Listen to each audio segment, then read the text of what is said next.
Going back to the security clearances, all signs are this is the first time a president personally has been handling the removal of security clearances. It's usually been done by superiors, even in the last two big espionage cases of the Cold War, the Irvin Scarbic case of 1961 and Felix Bloch of 1990. The Secretary of State pulled the security clearances of people accused of espionage. You said, the President, that others are reviewing it.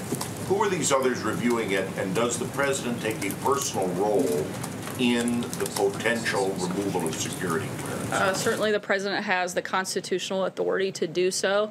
I know this will come as a shock to you, but I'm not aware of the details of those specific cases that you outlined. But the President has the authority to make that decision.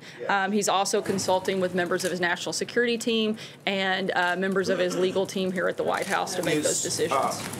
Is he also considering a policy of just simply having all security passes turned in when someone leaves government service? I'm not aware of that. As a policy, certainly we would like the ability, if needed, to be able to consult with individuals on national security matters. But they do feel, the team here, that we should look at the security clearance process as a whole. My understanding is that there are roughly 5 million people that have security clearances here in the United States, and we'd like to take a look at the overall process of who has and who maintains those security clearances. Deborah.